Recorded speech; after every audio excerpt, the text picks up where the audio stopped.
Punalur saint Thomas സ്കൂളിനെതിരെയാണ് ഞാൻ സംസാരിക്കുന്നത്. ഇത്രയും വേണ്ട വേണ്ട വേണ്ട എന്ന് വിചാരിച്ച് അനങ്ങാതെ എൻ്റെ മക്കളുടെ ഭാവി ഓർത്ത് TCയും മേടിച്ച് വേറെ ഏതെങ്കിലും സ്കൂളിൽ പോകാമെന്ന് ഞാൻ വിചാരിച്ചതാണ്.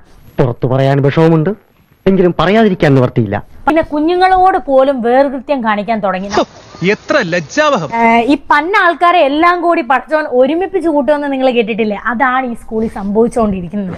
ഇതെങ്ങനെ അറിഞ്ഞു? നാട്ടിപ്പാട്ടായോ? നമ്മൾ പറയാറുണ്ട്, അയൽവക്കത്തെ പെണ്ണുങ്ങളെല്ലാം കൂടെ കൂടി ഇരുന്ന് സംസാരിച്ച് അപ്പുറം ഇപ്പുറമുള്ള കൊതിയും നുണയും പറയുന്നതാണ്.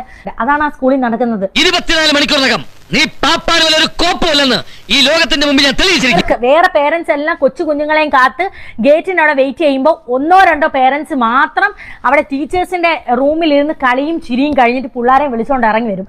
അത് നേരിട്ട് അനുഭവിച്ച് അറിഞ്ഞവനല്ലേ ഈ കണ്ണയ്യൻ. കഴിവില്ലാത്ത കുഞ്ഞ് കഴിവില്ലാത്തതുപോലെ തന്നെ ഇവിടെ ഇരിക്കുവാണ്.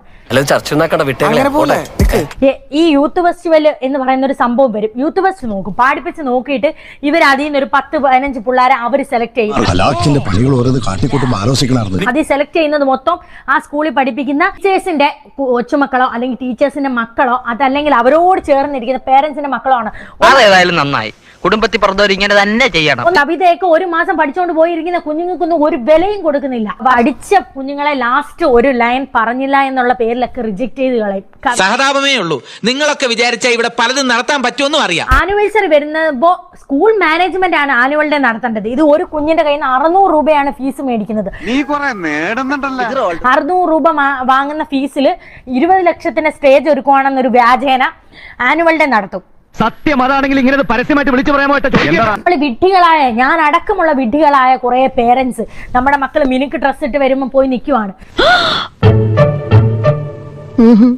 അത് 800 രൂപ ഒരു ഫ്രോക്കിന് മേടിച്ചു, 460 രൂപ ആയിട്ടുള്ളൂ. 15 കുട്ടികളുടെ മേടിക്കുമ്പോ എത്ര രൂപ ലാഭം വരുന്നുണ്ട്? ഇത് ചിലവുള്ള പരിപാടിയാണ്. ഈ കോസ്റ്റ്യൂം എനിക്ക് മുതലാവൂല. ഞാൻ എന്റെ കുഞ്ഞിനെ ഒരുക്കിക്കൊണ്ടിരുന്നപ്പം ഇത്രയും പറഞ്ഞു, ഫ്രോക്ക് എനിക്ക് ഇഷ്ടപ്പെട്ടില്ല, വലിയ രസമില്ലാന്ന്. അത് അവർക്ക് വലിയ ഒരു ഇൻസൾട്ടായി.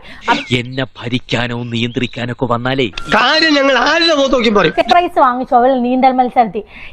നമ്മുടെ ഒന്നും കുഞ്ഞുങ്ങളുടെ പടം അവിടുത്തെ മാഗസീനിൽ വരത്തില്ല. കാരണം എന്താ, നമ്മുടെ കുഞ്ഞുങ്ങൾക്ക് ക്യൂട്ട്നെസ് കുറവാണ്.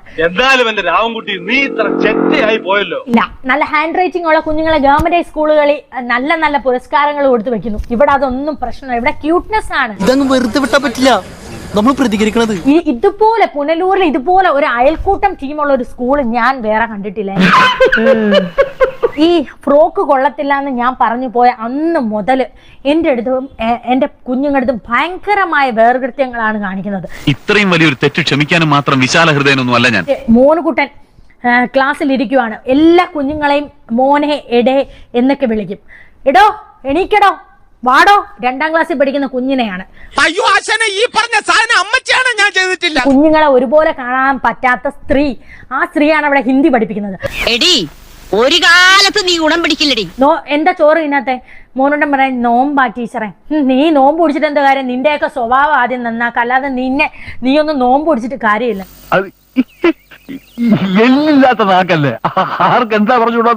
ഹിന്ദി എക്സാം വന്നപ്പോ പൊന്നു, നമ്മൾ അറിയാത്ത ക്വസ്റ്റ്യൻ ആണ്. ഹിന്ദി അല്ലേ അവൻ. ടീച്ചർ ഈ ക്വസ്റ്റ്യൻ എന്തുവാണ്? ഇതേ സെയിം ടീച്ചർ തന്നെ പറയുവാണ്, എനിക്ക് ഹിന്ദി അറിയത്തില്ല, അവിടെ ഇരുവ ചെയ്യുന്നു. ഞാൻ ചപ്പാത്തി കഴിക്കാറില്ല, അതുകൊണ്ട് എനിക്ക് ഹിന്ദി അറിയാനും പാടില്ല. അതാണ് കാണാന്ന് പറഞ്ഞപ്പോ ഞാൻ വേണ്ടാന്ന് പറഞ്ഞത്. ആ പെൺപിള്ളക്ക് ഹിന്ദി അറിയത്തില്ലേ, പിന്നെ എന്തിനാണ് അവിടെ ടീച്ചറായിട്ട്? എന്തോ ക്വാളിഫിക്കേഷൻ ആണെന്ന്, ബന്ധു ആണെന്ന ക്വാളിറ്റിയിലാണോ അവിടെ ടീച്ചർ ആവാൻ പഠിപ്പിക്കാൻ ഇരുത്തിയേക്കുന്നത്?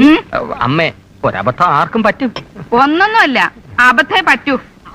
അവർ പേരൻസിനോട് അവർ പറയുവാണ്, നിങ്ങൾക്ക് ഇഷ്ടമല്ലെങ്കിൽ ഇവിടെ പഠിപ്പിക്കണ്ട. എന്നെ പോലത്തെ 10-200 നിരക്ക് നിർത്തുന്ന എന്നെ ബഹുമാനിക്കാത്ത ഓരോരുത്തർ നീ അവിടെ. ഇവരെന്റെ വീഡിയോയും എന്നെ നന്നായിട്ട് ഭയക്കുന്നുണ്ട്. ബാഡ് ഇമേജ് വരുമെന്നുള്ള ഭയം. ഒരു കാര്യം പറയാം, ഇനി അധികം പരസ്യപ്പെടുത്തണ്ട കേട്ടോ.